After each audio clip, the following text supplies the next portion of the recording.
Let's recapitulate. I told you that I started this class, or when I started this class, about my personal experience and also about the reason why I became a professor, trying to understand good leadership and better leadership. You might remember that when I was in your shoes, basically, I was excited to work for a large global company whose leaders that I admired ended up in prison. This did have an impact on me. I questioned myself. I questioned my values. I questioned, like, how is it possible that I, who I consider myself a good person, was able to be, quote unquote, corrupted? Admiring people that ended up in prison, that did something wrong, that was so clear and evident. I don't know how it happened, but I know it got me started with serious, deeper reflections. And I want to share this example and just go back to this example because it does match with the challenges that currently organizations are facing on multiple levels. The economistic model allows us to evaluate management in terms of effectiveness and efficiency. And by all means, forming a cartel and keeping market share and growing it and growing in profitability step by step is effective and efficient. It's very efficient to form a cartel. What it is not, it is ethical, clearly. The question, why would people do that? Why would leadership do that? And these were dignified people. Those were not crooks in that sense, but they were, I guess, interested in success and being successful. And success for them meant to be effective and efficient. Ethics did not play much of a role, obviously. They got caught. They got caught in the late 1990s. But probably you recall other kinds of examples. You recall examples of the financial crisis, the banks. Many of the proponents and CEOs have not been punished. They have not gone to prison like my superiors did. They are very rich, still. Many people, as a result, don't like business. They don't like banks. And why should they? Why would they? They were effective and efficient, except for some of the banks that went bankrupt. But in large part, they did what they, quote unquote, were supposed to do: maximize profit as long as they could. They clearly weren't ethical in any meaningful way. They did not have a good answer to the question why. They had answers to question what and how. So when I started this exploration for myself, I felt like, okay, I need to dig deeper. Like, what are my values? What do I want to contribute to? And I think I'm just using myself as an example now to relate to this, but I think this is something that is valid at a larger scale, maybe for you as well. It starts with us. It starts at the individual, the values that we have, an understanding of our personality and what we want to achieve. And then that's the kind of people that we find, the ones that we want to work with, the right kind of people. And then we build teams and we build organizations or join organizations that are aligned with that. And that's how we either make contributions to society or we don't.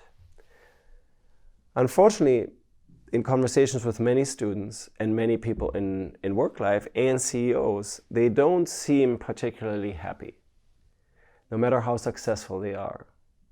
They are lacking something.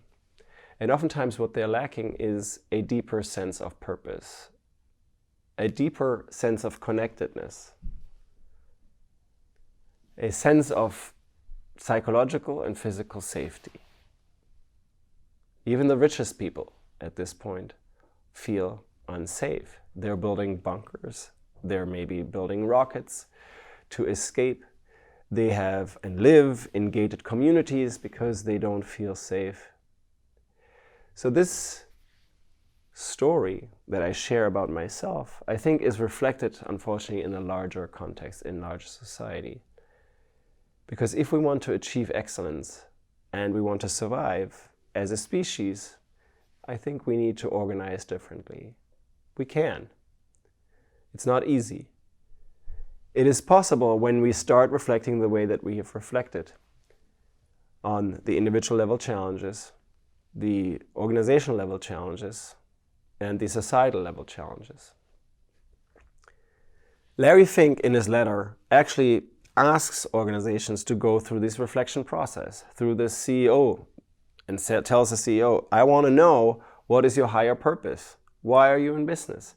Because if you can't answer the question of why, if you can't ask or answer the ethical question, then you're probably not responding or solving part of the problems that we're all facing. If your organization is exploiting, if your organization is polluting, if your organization is influencing, corrupting politicians in a way to maybe give you favorable legislation, then most of the people aren't excited about your organization. We see low levels of employee engagement. Why do we see that? People don't feel that their values align. People don't necessarily feel that they have and work for an organization that pursues a higher purpose. People don't also necessarily connect very deeply with their leadership. They don't trust their leaders. Societal actors typically look down on business and say, you know what, business is really for bad people.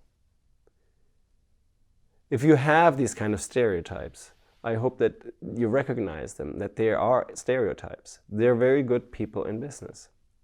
They're very good leaders in all kinds of organizations. We don't necessarily hear about them as much, but when we do, we glorify them, like the leaders of Patagonia, Unilever, organizations that we talked about or will talk about more in subsequent courses. The point here is business is a human construction. We can make it what we want it to be. The challenge is, what are the blueprints? What ideas do we have? What ideas are workable? How can organizations be a part of the solution to the environmental challenges, the social challenges, the societal challenges, the trust challenges in society, and the employee engagement?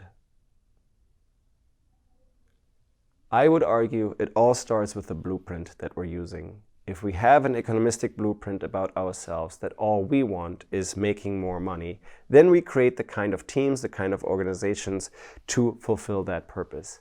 And we have done that quite well. If we start with a different blueprint, one that says potentially we want to live with dignity, we want to thrive, we want to flourish, then we build different types of organizations, we build different types of teams. The traditional way and the biggest challenge is the one of mindset. The mindset that dominates, that says the latter part of organizations, they're not going to be successful. They're not going to be profitable. What I hope that you can see is that this mindset shift is simply just a challenge. We can shift it. And once you do, you have a different notion of success.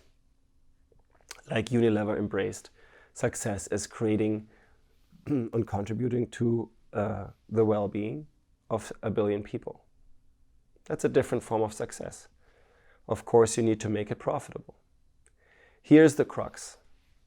Profit is a good thing when it serves a higher goal, clearly. It is a necessary thing. It is much like breathing is to life. We need to breathe to be alive. If we don't breathe, we die. That's so obvious. If we don't have profit, an organization dies. Does that make profit the ultimate purpose? Absolutely not. My purpose and your purpose is not breathing. But without breathing, we can't function. So overcoming this mental challenge of understanding the role of profit is almost like the Copernican revolution, right? There was Earth and there was the sun. The question is not whether they were there, but it was their relationship. Was the sun in the center or was Earth in the center? And we understood that sun is in the center and the Earth rotates around it. This is a fact. The same can be done with profit. Profit is not necessarily the center, but profit exists and is important. What is in the center? I would suggest to you that the best organizations, the better organizations, have understood that purpose is in the center, a higher purpose, a contribution, a solution, or presenting a solution to the problems on the environmental level, the societal level, and the organizational level, and the individual level. Because when you are part of an organization that pursues a higher purpose, I think you elevate yourself, you feel better. I would have felt better if I had worked in an organization where my bosses would not have gone to prison, where they would have focused on a higher purpose and would have said, okay, it's not important to be doing illegal stuff just to reach efficiency and effectiveness goals. I hope that you can see how these things are connected and how the blueprint of who we are as people is critical and helpful in helping this mindset shift to come about.